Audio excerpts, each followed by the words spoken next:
안녕하세요, 뷰몰입니다. 오늘은 여러분들이 베트남 어느 지역을 가든 이건 알고 가야 한다 하는 베트남 여행 기초상식, 환전, 교통수단, 기초언어, 화폐, 날씨, 치안 등, 그리고 베트남 5년차가 알려주는 베트남 여행 꿀팁, 로컬 맛집 고르기, 호텔 실패하지 않는 법, 흥정 꽝도 흥정 잘하는 법, 전체적으로 알려드리려고 합니다. 영상이 좀 길어질 수도 있겠지만요, 이것저것 따로따로 각각 찾아보지 마시고 오늘 이 영상 하나로 베트남 여행 준비 확실하게 해보자고요. 구독해주시고 바로 시청 들어갈게요. 첫 번째로 말씀드릴 내용은 여행의 기본 중에 기본, 은근히 고민되는 부분, 바로 환전입니다.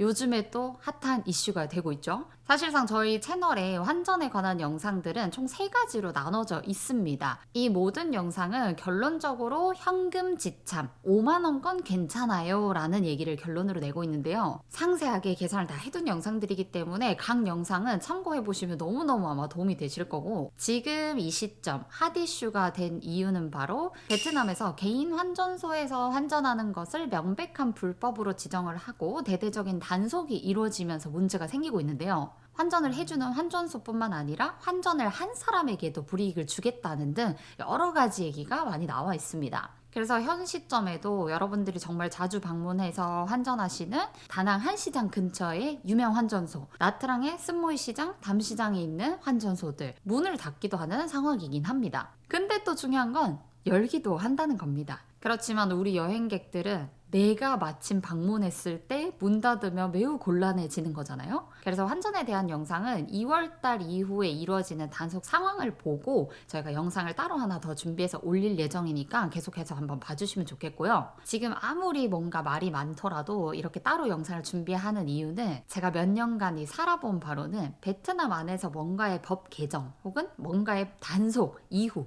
사실 어떤 상황이든 크게 달라지는 건 없는 것 같더라고요. 느낌상 그랬답니다. 예를 들자면 짝퉁샵 단속도 굉장히 대대적으로 펼쳐졌지만 좀 오래 걸리기도 했지만 결국에는 다시 모두 재개가 된 것처럼요. 그렇지만 단속은 조심해야 하는 게 맞고 불법은 불법이기 때문에 합법적으로 환전하는 방법 당연히 알려드려 볼 겁니다. 첫 번째 방법은 ATM기 인출 방법입니다. 개인적으로 이 방법은 좀 리스크하다고 생각을 하는데요. ATM기에서 인출하는 게 왜 위험하다고 말씀드리느냐, 저한테도 개인적인 문의가 굉장히 많이 들어오는 부분입니다. 카드를 여행 올 때 하나밖에 안 가져왔는데 기기가 카드를 먹어버렸어요. 혹은 ATM기를 여러 군데 둘렀는데 기기에 돈이 없어서 출금 못하고 가족들 데리고 그 더운 날씨에 뺑뺑 돌다가 지쳤어요. 이렇다시피 베트남의 ATM 기기는 많이 볼 수 있지만 한국만큼 기기에 돈이 빵빵하게 들어있지는 않습니다. 그리고 아마 이런 단속 이슈들 때문에 인출하려고 하시는 분들이 아마 더 늘어날 테니까 이런 상황들은 당연히 빈번하게 일어날 수밖에 없겠죠. 편한 방법이 되겠지만 좀 리스크한 방법이 되기도 한다라는 점. 그리고 두 번째는 베트남에 은행 방문하셔서 환전하는 겁니다. 베트남에도 한국처럼 은행들이 많이 있습니다. 여권 가지고 방문하셔서 환전하시는 게 크게 어렵다고 생각 들지는 않고요. 물론 환전 수수료는 나오겠지만 가장 안전한 방법이 아닐까 생각이 또 듭니다. 그리고 세 번째, 나는 여행 가서 환전 걱정, 그런 걱정 하기도 싫다 하시는 분들은 한국에서 베트남 돈 환전해 보시면 되겠죠. 당연하고 안전한 방법. 근데 정말 제가 몇 년 살아온 바로 느끼기에는 아마 그 개인 환전소들도 계속적으로 지속적으로 운영을 하지 않을까 생각이 됩니다. 제가 2월 상황 보고 영상 또 따로 준비해서 돌아올게요. 두 번째로 말씀드릴 내용은 화폐입니다. 솔직히 베트남이 종류가 많아도 너무 많아서 좀 어렵긴 합니다. 1,000동, 2,000동, 5,000동, 1만동, 2만동, 5만동, 10만동, 20만동, 50만동까지. 근데 제가 이 종류를 말씀드리려는 게 아니고요. 비슷하게 생겨서 실수하지 않으셔야 되는 부분, 그 애들을 설명 한번 드리려고 합니다. 왜냐면 저도 아직 실수할 때가 있긴 하거든요. 술을 많이 먹었다거나 그런 상황에. 그 주인공은 바로 2만동과 50만동입니다.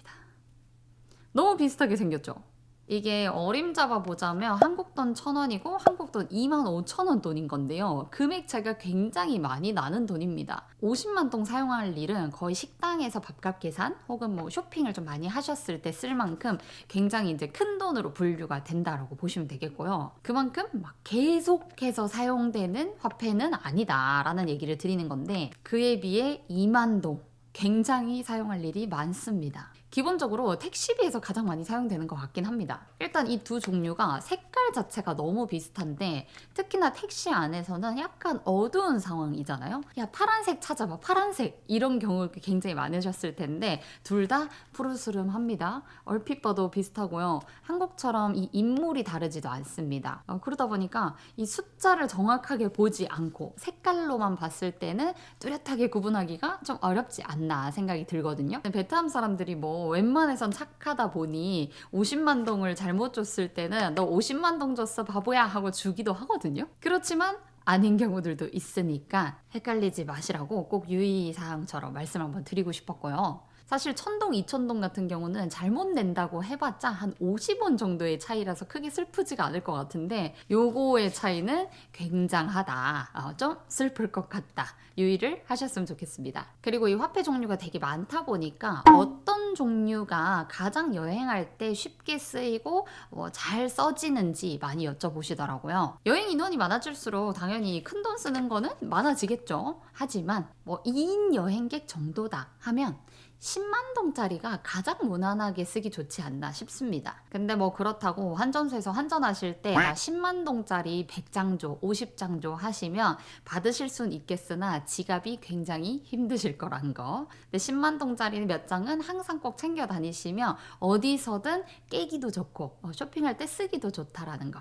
돈은 사실 50만 동짜리를 택시에서 써도 본인들이 잔돈이 없으면 주변 사람들한테 바꿔서라도 잔돈을 내주는 경우가 대부분이기 때문에 돈이 안 깨질까봐 걱정하는 거는 안 하셔도 될 것 같습니다. 제가 진짜 가끔 그 5만 동짜리 한 100장 가지고 있는 지갑들을 종종 만나긴 하거든요. 그렇게까지 하실 필요는 없겠다. 세 번째는 교통수단, 택시에 대해서 말씀드리려고 합니다. 아무래도 이 베트남은 전체적으로 그랩이 꽉 잡고 있다고 보시면 되겠는데요. 몇 가지 팁을 좀 알려드리려고 합니다. 베트남 안에서 택시는 사실 그랩으로만 부를 수 있는 건 아닙니다. 종류는 몇 가지가 있어요. 싼 SM, 인드라이브, 그랩, 카카오 택시까지도 이 베트남 안에서 사용하실 수 있는 택시 어플이라고 보시면 되겠는데요. 일단 카카오 택시는 한국에서 사용하시는 카카오티 어플을 그대로 해서 사용하시는 거기 때문에 편리함은 확실히 있지만 단거리 기준으로 가격이 약간 비싸다라는 느낌을 받을 수밖에 없었고요. 싼 SM은 베트남 자체 회사라고 보시면 되는데 빈페스트 브랜드의 전기차로 택시 운행을 하는 거거든요. 장점은 새 차이기 때문에 쾌적하다라는 건데 단점은 좀 비싸고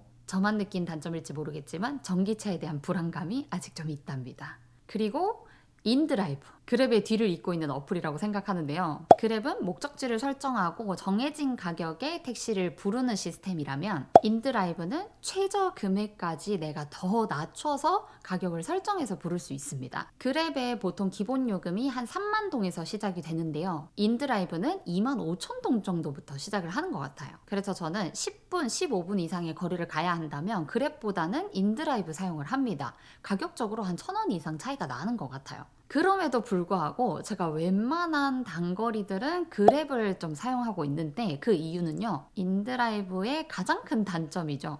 실시간 위치 공유가 너무 느립니다. 분명히 저 멀리 있다고 찍혀 있는데 갑자기 내 앞에 도착해 있는 경우도 있고 다와가는 걸로 보이는데 실제로는 좀 멀리 있는 경우도 있고 굉장히 기다리는 입장에서 답답한 상황을 많이 만듭니다. 그리고 베트남은 특히나 비 오는 날이나 밤 시간대 이럴 때는 택시가 잘 잡히지 않습니다. 근데 그랩이 조금 더 잘 잡혀서 자, 그럴 때는 그랩 이용을 더 많이 하고 있고요. 결론적으로는 좀 장거리일 때만 인드라이브를 사용한다 라고 말씀을 좀 드리고 싶습니다. 그래서 이게 두 가지 어플을 쓰는 게 좀 귀찮으실 수도 있는데 인원수가 많다 혹은 내가 시내에서 좀 멀리 떨어진 숙소를 잡아 놓은 상태다 라고 하시면 인드라이브 꼭 갈아가시는 걸 추천드리고 싶습니다. 그리고 아시다시피 베트남은 너무 더운 나라잖아요. 베트남의 택시비는 너무 저렴하게 되어 있습니다. 더운 나라일수록 택시 이용하는 게 훨씬 여행 퀄리티는 좋아지는데 택시비까지 저렴하다면 안 탈 이유가 없겠죠.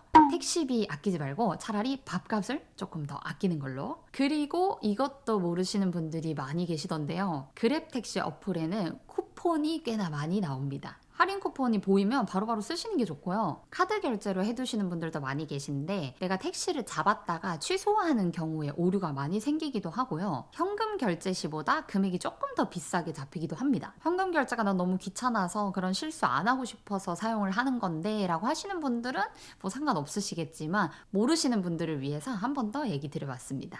네 번째, 도보로 다닐 때 유의사항을 좀 말씀드릴 건데요. 베트남은 오토바이의 나라입니다. 한국이랑 그거부터가 좀 다르죠. 그러다 보니 걸어 다닐 때의 문화도 좀 다른 모습을 보이는데요. 우선적으로 특이점은 걸어 다니는 베트남 사람 보신 적이 잘 없으실 겁니다. 외국인, 한국인만 걸어 다녀요. 그죠? 그래서 말씀드리는 도보로 다닐 때 유의점. 제가 지금 말씀드리는 건 하노이, 호치민 등의 대도시를 제외하고 다낭, 나트랑 정도에 국한되는 얘기일 텐데요. 신호등이 꺼진, 신호가 신호 역할을 하지 않는 곳이 굉장히 많습니다. 눈치껏 건너야 된다라는 얘기입니다. 근데 이 눈치껏 건널 때 가장 중요한 점, 절대 뛰지 마세요. 보행자가 뛰어다니면 어디로 튈지 모르기 때문에 운전이 너무 어렵다고 하더라고요. 그래서 일정한 속도를 유지하면서 살살살살 걸어가시는 게 가장 길 건너기 좋은 방법이고요. 한눈 팔고 있는 오토바이들 굉장히 많고 음주운전으로 탑승하고 있는 운전자들도 많습니다. 그러니까 걸어 다니실 때는 항상 유의 또 주의를 해주시면 좋겠고요. 그리고 이 베트남에 가족여행으로 굉장히 많이 오시잖아요. 유모차 끌기 괜찮을까요? 산책하기 괜찮을까요? 물어보시는데 절대 아닙니다. 베트남의 인도를 보시면 인도 같지 않습니다. 마치 오토바이 주차장 같거든요. 근데 그들이 막 올려놓은 것이 아니고 이 인도에도 잘 보시면 선이 그어져 있는 곳이 있을 거예요. 그게 오토바이 주차장이라고 보셔야 됩니다. 그들만의 주차 문화가 있는 거기 때문에 이거는 문화 자체가 그냥 다른 거다. 걸어 다니기는 좀 힘들다라고 봐주셔야 될 것 같아요. 다섯 번째는 베트남의 식당 문화입니다. 한국인이 정말 사랑하는 여행지로 이 베트남이 손꼽히잖아요. 그래서 요즘에는 한국 사장님이 실제로 운영하시는 베트남 식당들도 많고 센스 있는 베트남 사장님들은 위생관념이 철저한 한국인들을 위해서 그릇이나 수저를 직접 닦아서 주시는 분들도 계실 정도란 말이죠. 그렇지만 전반적으로 위생 청결도가 좋지는 않습니다. 이건 팩트예요. 한국이 아무래도 워낙 위생을 철저히 하는 나라다 보니까 더 비교돼서 볼 수밖에 없는데요. 그렇다 보니 맛있는 현지 로컬 식당을 찾으신다 하시는 분들은 무조건 흐린 눈 한 채로 방문을 하셔야 된다 말씀드리고요. 식당에서 바퀴벌레 봤다고 정말 기겁하면서 막 리뷰를 막 안 좋게 쓰시는 분들이 많이 계신데 그 식당에 바퀴벌레가 있는 것도 있겠지만 베트남 나라 자체에 바퀴벌레가 정말 많습니다. 이 베트남은 불교적인 문화가 굉장히 많다 보니까 바퀴벌레를 보더라도 잡아서 밖에다가 살려주는 문화예요. 말 다 한 거죠. 물론 그 바퀴벌레가 나온 식당이 뭐 위생적이다 이런 건 아니지만 너무 흔하게 생길 수 있는 상황이다 라는 곳이 베트남 로컬 식당이라는 얘기를 드립니다. 그리고 담배. 요즘에는 베트남도 뭐 실내 식당에서는 피우지 말라 하는 곳들이 많기는 하지만 상관없이 피는 곳이긴 합니다. 신생아를 옆에 두고도 막 피고 있는 정도예요. 상관이 없어요. 그리고 또 식당 리뷰 중에 좀 안 좋은 걸 보자면 물티슈를 유료로 받아서 너무 화가 났다라는 글들을 제가 종종 보긴 하거든요. 근데 이 베트남의 로컬 식당으로 봤을 때 80% 이상은 물티슈가 유료입니다. 생수도 당연히 유료겠죠. 물티슈는 일반적으로 하나에 한 300원 정도 하고 생수는 한 병에 한 600원 정도 하는 것 같습니다. 진짜 우리나라만큼 물, 휴지, 티슈 잘 주는 곳이 없기는 한 것 같아요. 그래서 이 300원, 500원 이게 비싼 돈은 아니지만 괜히 더 아까운 느낌 아시죠? 그래서 이런 부분이 난 좀 아깝다 하시는 분들은 다이소에 가서 소형 티슈, 소형 물티슈 사서 챙겨 다니시면 굉장히 좋습니다. 이 왜냐하면 베트남 음식은 손을 사용해서 먹는 음식들이 굉장히 많습니다. 반새우, 냄렁, 뭐 라이스페이퍼는 생각해도 여러 음식들이 떠오르실 거예요. 그리고 베트남은 식사가 끝난 뒤에 테이블에 앉아서 계산하는 문화입니다. 영수증 달라고 얘기하시면 돼요. 영수증 어떻게 달라고 해야 되는지는 제가 기초 언어편에서 살짝 더 말씀드릴게요. 여섯 번째, 베트남 로컬 음식점 잘 고르는 팁 알려드릴게요. 아주 간단하지만 아주 도전적인, 검색 없이 진짜 현지인 맛집을 가보고 싶다라고 하시면 현지인이 붐비는 식당을 방문해보세요. 제 채널 보시면 아시겠지만 제가 맛집 모음집 영상 굉장히 많이 내잖아요. 로컬 음식들 위주로 내기 위해서 식당 검색이나 구글맵 검색 굉장히 많이 한단 말이죠. 그렇지만 제가 택시를 타고 어디론가 이동 중에 현지인이 붐비는 식당이다. 무조건 저장합니다. 무조건 가봅니다. 이렇게 갔을 때 진짜 최소 80%는 성공을 하더라고요. 그리고 저희야 현지인 친구들이 있지만 여러분들은 현지인 친구가 없으시잖아요. 이 뷰몰이 현지인 말고는 없으시잖아요. 그죠? 구글맵, 네이버 리뷰만 보고서는 절대 현지 맛집 못 가십니다. 이 현지인 맛집 검색도 어디 다른 데 하실 필요가 없다니까요. 이게 대부분 광고판으로 나와 있는 것들이 많고 그냥 뷰몰이에 들어와서 로컬 맛집 찾아보시는 게 제일 빠른 길이라고요. 나름 검증된 현지 맛집이라는 거. 여러분들은 어떠실지 모르겠지만 저희 같은 경우는 구글맵의 리뷰도 너무 많으면 오히려 뺍니다. 저희는 오히려 구글맵 리뷰 개수가 한 400개 정도 있는 집이 광고 없이 더 로컬스러운 집이라 좋더라고요. 근데 우리 뷰모리샵은 리뷰가 한 2,000개 정도 있거든요. 뭐 로컬은 아니죠. 제가 운영하니까. 구글맵 뒤져보는 것도 꽤나 재미가 있어서 어디 갈진 모르겠고 난 시간적 여유가 좀 있다 하시는 분들은 검색 열심히 하셔가지고 본인의 맛집 한번 뚫어보셔도 참 재밌는 여행이 되실 겁니다. 7번째, 베트남에서 이 정도는 알고 가면 참 좋은 기초 언어입니다. 아예 모르고 가는 것보다 이 정도 공부하고 가면 훨씬 여행이 재밌어질 겁니다. 물론 요즘에는 뭐 영어, 한국어 다 잘하기도 하고 뭐 번역기도 너무나 잘 나와 있고요. 그렇지만 저는 어느 나라든 숫자는 공부해 가시면 너무 좋다고 생각을 하는데 또 1부터 10까지 이 10개의 숫자 단어만 외워가기에는 너무 공부가 돼버려. 여행이 아니요. 재미가 없잖아요. 1부터 5 정도는 알고 가시면 좋겠거든요. 뭐 하이바 본남 이렇게 외워가시면 참 편합니다. 제가 너무 빨리 했나요? 뭐 하이바 본남. 베트남은 이 육성조다 보니까 성조 때문에 굉장히 어려워요. 그래서 성조를 그냥 무시하고 뭐 하이 바본남? 막 이런 식으로 외웠던 그런 기억이 납니다. 뭐 그렇게라도 기억을 해가면 굉장히 좋습니다. 바디랭귀지도 있으니까요. 그리고 간단한 회화라고 하기에도 너무 짧은 언어, 문구 알려드리자면 어이가 누군가를 부를 때 쓰는 누구야 하는 느낌의 호칭이거든요. 그리고 M은 나보다 어린 사람을 대할 때 M이라고 부릅니다. 그래서 나보다 어린 것 같은 직원이 있다 하면 M어이라고 부를 수 있는 거죠. 근데 이 M어이를 한국 사람들이 막 되게 하대하듯이 부르는 경우가 있거든요. 근데 너무 그러지 마시고 미소를 띄워주시면서 M어이 라고 해주시면 모든 직원이 아마 뒤를 돌아볼 겁니다. 그리고 나보다 나이가 많은 사장님이 계신 것 같다 하시면 안어이 해주시면 되겠습니다. 여자 사장님이다 하면 찌어이 라고 해주시면 되겠습니다. M어이, 안어이, 찌어이 가장 흔히 쓰이는 호칭이라고 보시면 될 것 같아요. 이 세 가지만 알아도 웬만해서는 다 통할 것 같아요. 그리고 또 택시에서 이 단어 많이 쓰실 수 있을 거라고 생각을 하는데 여기에서 내릴 거예요 라는 얘기를 이 단어 하나로도 가능하다는 겁니다. 어다이, 어다이, 어다이가 여기라는 뜻입니다. 막 가다가 내가 지금 여기서 내려야 되는데 기사님 막 더 가는 경우 있잖아요. 아너이, 어다이, 어다이, 어다이 해주셔도 기사님 다 알아듣고 바로 내려주시니까 어다이, 여기, 어다이, 여기 알고 가시면 너무 좋겠습니다.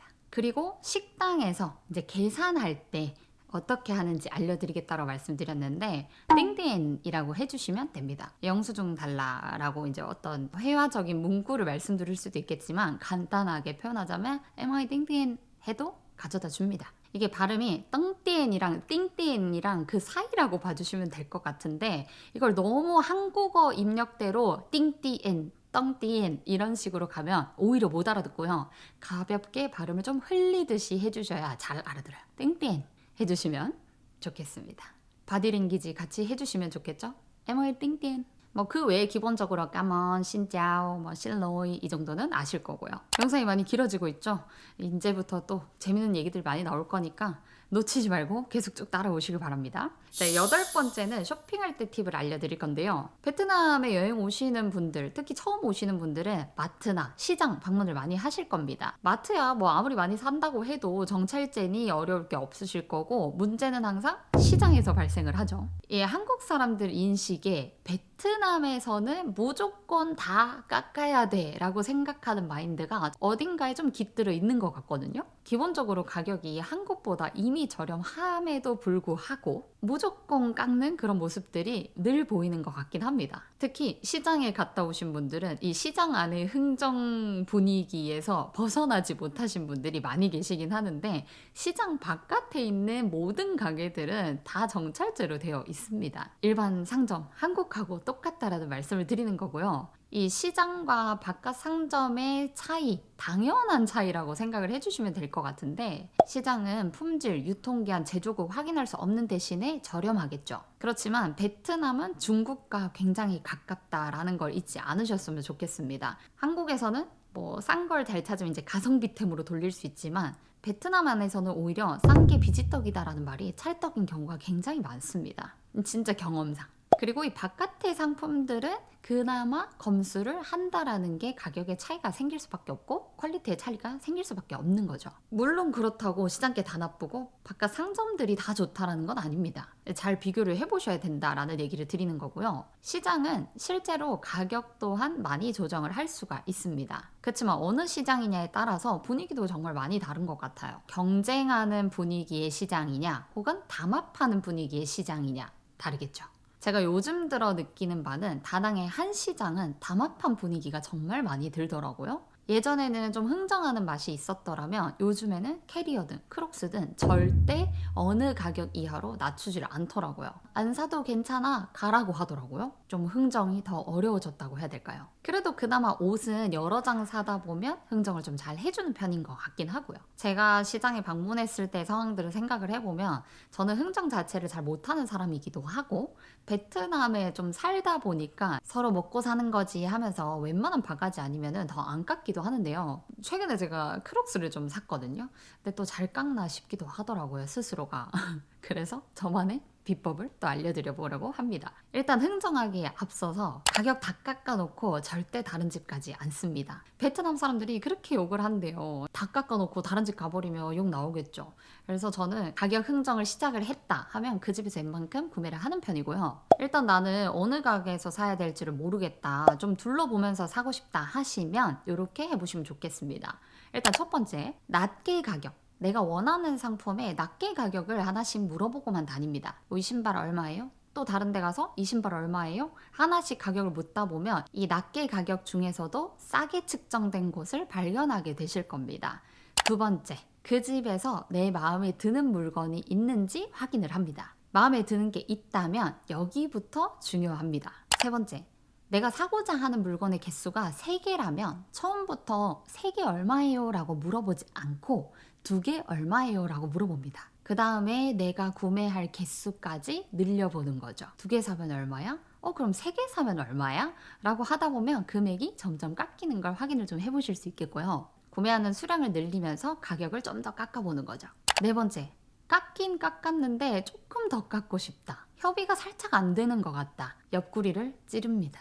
근데 이때는 막 기분 나쁘게 아이 나 안 사 안 사 이것보다는 옆구리 찌르고 예쁜 언니 깎아줘, 잘생긴 오빠 깎아줘, 그런 방법이 차라리 사장님 기분 좋게 해주면서 1, 2만 동 더 뺄 수 있다라는 거죠. 막 너무 터무니없게 10만 동 깎아줘 이렇게 하는 거 아닌 이상 웬만해서는 다 협의가 되는 부분이 아닐까 생각을 합니다. 근데 여기서 현타 오는 포인트. 엄청난 대화의 기술을 가지고 흥정을 열심히 하셔가지고 깎았을 거잖아요. 근데 시장에서 나오고 나면 대부분 이런 말씀을 하시더라고요. 깎는다고 오만 짓을 해가면서 다 깎고 나왔는데 결국에 나와서 보니까 500원, 1000원 깎은 거더라. 이게 막 깎을 때는 만동, 2만동이 너무너무 커 보이지만 결국에 한국 돈으로 계산해보면 약간 현타 오는 포인트가 좀 될 수도 있다라는 거. 그래서 흥정은 어느 정도 선에서 적당히 하는 게 가장 좋지 않나 생각하는 바입니다. 예전에는 뭐 덤탱이, 바가지 이런 사례들도 많았고 그런 상인들도 많았는데 요즘에는 그냥 아예 처음부터 가격을 또 잘해주는 편이라서 덤탱이, 바가지 사례는 요즘 잘 없는 것 같더라고요. 큰 걱정 안 하셔도 될 것 같아요. 그리고 앞에 말씀드렸던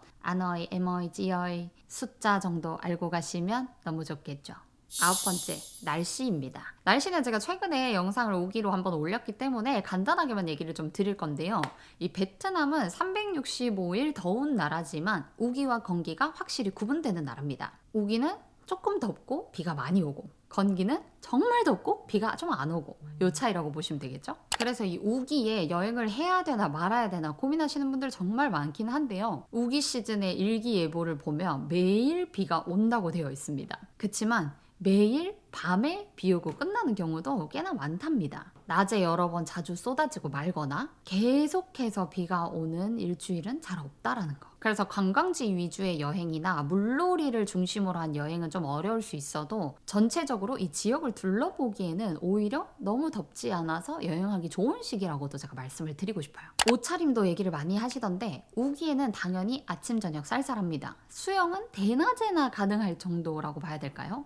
여름의 기본 옷차림 반팔 반바지였다면 우기에는 긴팔 반바지, 반팔 긴 바지, 얇은 겉옷 무조건 챙겨서 오시는 걸 추천드리고 수영하기에는 조금 어려운 날씨라고 생각이 들긴 합니다. 10번째, 치안에 관해서 말씀을 드릴 겁니다. 한국 뉴스만 해도 정말 주기적으로 1년에 한두 번씩은 큰 뉴스가 납니다. 베트남에서 이런 사건이 있었다, 살인 사건이 있었다, 납치 사건이 있었다 등등 이런 사건을 접하고 너무 간과해서도 안 되지만 실제 현지 분위기를 물어보시는 분들이 많더라고요. 여행 취소해야 될까요? 여쭤보시는 분들도요. 근데 실제 살고 있는 사람들의 이야기를 들어보고 주변 분위기를 보자면 생각보다 아무렇지 않습니다. 예를 들어 한국 어느 지역에서 자동차 사고가 났다라고 뉴스를 보셨을 때 아이고 조심해야겠다라고 생각하시지 저 지역에 안 가야겠다라고 생각하시진 않으시잖아요. 비유가 이게 맞는지 모르겠지만 아무튼 그런 느낌. 그래서 이번에 캄보디아 이런 문제로도 굉장히 이슈가 많이 있었잖아요. 그래서 진짜 문의를 많이 받았었거든요. 근데 제가 또 그걸 영상으로 막 만들어내지 않은 이유도 실제 분위기는 아무렇지가 않은데 제가 진짜 억으로 용으로 이 영상을 만드는 것도 좀 아닌 것 같고 그래서 문의를 주시는 분들한테도 제가 다 똑같은 답변을 드렸어요. 이게 되게 뻔한 말인데 그냥 진짜 맞는 말이라서 외진 곳, 낯선 사람 주의하시면 절대 그럴 일 없으실 거다 라고 말씀을 드립니다. 11번째, 아플 때 긴급 상황 어떻게 할까? 이것도 개인 문의 정말 많이 오거든요. 요대로만 한번 해보시면 좋겠습니다. 첫 번째, 약국에 갑니다. 한국은 기본적으로 처방전이 있어야 약을 지어 먹을 수 있지만 베트남은 약국 자체적으로 약을 지을 수 있습니다. 그래서 약을 지어주는 약국마다 약의 차이가 있을 수 있고 그 약사님들의 스킬이 좀 다를 수도 있긴 하겠지만 저는 베트남 안에 파마시티라고 약국 체인점이 있어요. 거기를 보통 애용하는 편입니다. 그래도 좀 일반 개인 약국보다는 조금 더 신뢰성이 있지 않나 라고 생각을 하는 편이고요. 구글맵 검색하시면 주변에 꽤나 많이 있을 거예요. 근데 저 같은 경우도 베트남 생활 초반에는 한국에서 약을 이만큼씩 사왔었어요. 막 5만 원, 10만 원치 막 타이레놀, 배탈약, 설사약 5만 걸 다 사와서 했었는데 베트남에서 걸린 바이러스는 베트남에서 지은 약을 먹어야 낫더라고요. 한국 약을 아무리 먹어도 안 들어요. 안 들어. 약이 좀 세서 잘 듣는다라는 얘기도 있는데 일단 베트남 약이 잘 들으니까 나아야죠. 그래서 약국 이용을 첫 번째로 말씀을 드린 거고요. 요즘은 베트남 약국도 이제 쇼핑의 일부가 됐기 때문에 그런지 몰라도 타이레놀까지도 다 팔더라고요. 근데 이 타이레놀보다 파나돌이 해외에선 더 유명한 거 아시나요? 해열용, 기침용 각 구분별로 해서 파나돌이 또 나와 있는데 파나돌도 타이레놀 대용으로 괜찮다라는 거. 그리고 약국에서 약 먹을 이상으로 아프다. 약을 아무리 먹어도 안 되겠다 하시는 분들은 너무 걱정하지 마시고 응급실로 가라고 말씀을 드립니다. 응급실이라는 단어 자체가 일단 가격대가 너무 비쌀 것 같고 해외에서 병원을 간다는 것 자체가 너무 두렵잖아요. 근데 베트남은 조금 아프면 바로 갑니다. 약을 먹어서 이게 될 거다 안 될 거다 본인 스스로가 가장 잘 판단이 된다고 생각을 하거든요. 응급실 가서 그냥 수액 맞는 게 훨씬 낫습니다. 제가 여기 베트남 살면서 한 3번 정도 응급실 이용을 했는데 다 5만 원 이하로 해서 금액들이 다 나왔었기 때문에 금액적으로는 부담이 거의 없었던 것 같아요. 이 수액 한 3시간 맞고 나면 진짜 사람이 살아나니까 여행하시는 분들한테는 이 응급실 만한 게 없는 것 같다. 그리고 해외 여행자 보험을 들고 올까 말까 고민하시다가 귀찮아서 안 들고 오시는 분들 많기는 한데요. 여행자 보험을 들까 말까 고민하시는 분들을 위한 영상도 또 준비되어 있으니까 영상 참고 같이 해주시면 너무 좋겠습니다. 나는 걱정 인형 스타일이다 하시는 분들은 그냥 무조건 들고 오시면 좋겠어요.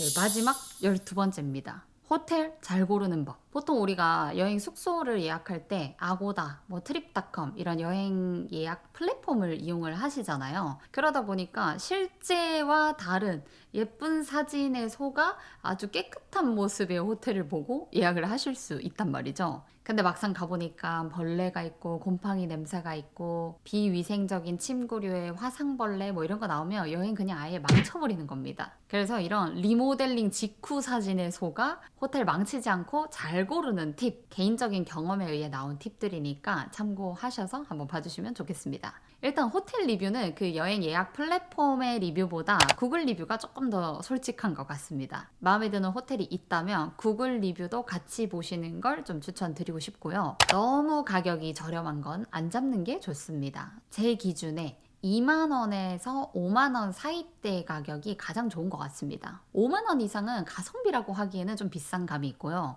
2만원대 밑으로는 조금 너무 저렴한 느낌이 확 들어요. 2만원 이하의 곳들이 웬만해선 좀 실패를 했었던 것 같아요. 그리고 베트남은 너무너무 저렴하게 나온 5성급 호텔들이 꽤나 많이 보입니다. 이게 호텔마다 다를 수는 있겠지만 이 5성에 대한 기대 많이 하지 않는 게 좋습니다. 5성이라고 되어 있지만 우리나라 3성급 호텔보다 안 좋은 곳들이 더 많은 것 같아요. 그러니까 수영장 때문에 5성을 받고 있는 느낌이랄까?